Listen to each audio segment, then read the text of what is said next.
Алсықта жүрген жұртташтардың арасында дағы шықтуларыбыз жоқ емес. Алардың бири Москвадағы Жазбек Виктор Цойдун ырларын ырдап интернетте Москвадағы кыргыздар арасында аябай популярдуу болуп жаткан кез экен. Алгач Москвадан келген сюжетке көңүл буралы.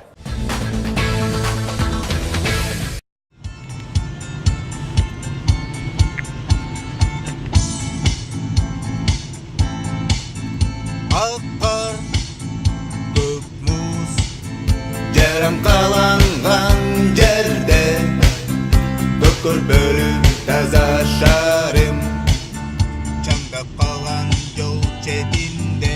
Москвада жүргүнчү ташып айдоочу болуп иштеген Жазбек Мамбеткулов советтик рок-музыкант Виктор Цойдун ырларын былтырдан бери кыргызчалап ырдап келет. Жашап келет күн сайын эзеп ал жарыгын күндүн.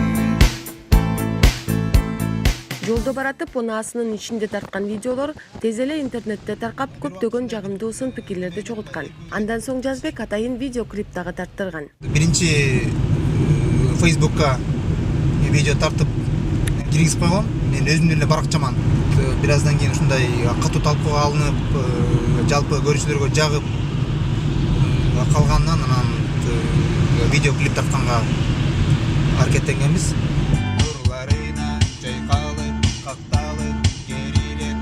Жазбектин алдында айдаган боз жоргосу анын чакан студиясы. Ырга эргүү дагы чоң жолдо келет.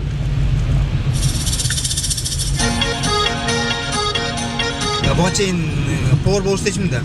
Анан повар болуш иштеп жүргөндө деле баягы ырдаганды жакшы көргөн киши любой жерде айт да. Жумушта болобу, видео болобу, көчөдө болобу дегендей. Анан ошол повар болуп жүргөндө дагы ушинтип музыканы коюп алып, анан кыйкырып ырдап бийлеп атсаң эле баягы тегерегинде официанттар, поварлар баары чогулуп келип калышат да. Анан менеджер, директорлор келип урушат. Эмне бияка отуруп алып концерт коюп атасың, жумуштан азгырып депчи. Ошон үчүн анан таксист болуп кеткем азыр. Бияктан эми таксист болгондо бул эми машинеде сиз айткандай өзүнчө бир студиям да менин. Биякта проигрывателим бар, биякта камерам бар дегендей. Көңүлүмө жаккан, көңүлүм келгенде биякта музыкамды коюп интернеттен минусовкалар бар. Аяктан коюп алып, өзүмчө ырдап, ушундай бир рахат алам өзүмчө.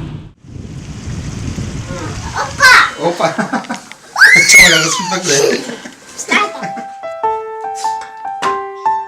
10 жылдан ашык Орусияда жүргөн мекендеш эл жерди сагынганда көкүрөктөгү бугун ырлары аркылуу чыгарарын айтат.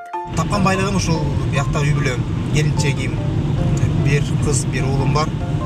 Ошол үй бүлөбүз менен чогуу болууну биринчи максатка коюп алсам да, өзүмдүн ата энемдин алдында жашабаган убакытты жоготтум деп айтсам жаңылышпайм. Анткени баягы биз эми кыргыздар ушундай калкпыз, бизге тууган тушкан деген керек. Жаманчылык жакшылыкта биз ар дайым чогуу болушубуз керек. Жолдун алыстыгынан ушу жаманчылык жакшылыкка бара албай калат экенбиз.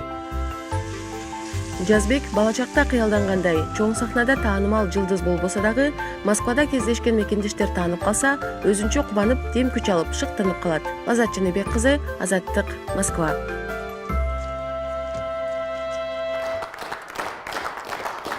Жазбек мырза өзү таксист экен, айдоочу болуп иштейт. Бирок ошол караңызчы, ушундай килтеген мегаполисте ичинен дагы бир аз убакыттап, ыр жаздырып, клип тарттырып, мынтип анча-мынча эстрада жылдыздарынан артта калбай чыгып атат да. Кандай бааладыңыз? Бул тасманы көрдүңүз белең буга чейин? Жок, мен да тилекке каршы биринчи жолу көрүп атам. Таң калдыңызбы? Көрүш керек беле же көрбөш керек беле? Негизи албетте жакшы эме таланттуу жигит экен, таланттуу. Анан кызыгы мен пикирлерди окуп аябай таң калып атам. Кайсы тилдерди атат деп орустар эле көп жазып атат. Эми караса Виктор Цойдун бир форматы, үнү дейли. Анан үнү дагы окшош экен Виктор Цойго. Бирок кайсыл тилдерди атат? Ким бул деп аябай таң калышыптыр да. Анан азыр эми сизди көрүп атат да видеодон. Азыр тиги Москвада отуруп алып көрөт. Бардыгын таштап келип бияка ырчы болсо болобу? Эмнеге болбойт? Бирок өзүнүн бир жанагы багыты менен ошол азыркы ырдап аткан багыт менен ырдаш керек. Өзүндө үнү жоон экен, ылдый экен, мындайча айткандачы.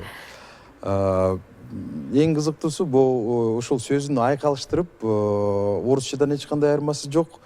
мындай туура Дал сөздөрдү келтирип таап өзү жазды беле сөзүн, кандай Өзү которгон. өзү которуп Өзү которгон. Абдан ыргак, жакшы мындай жакшы болуп тур да, тили дагы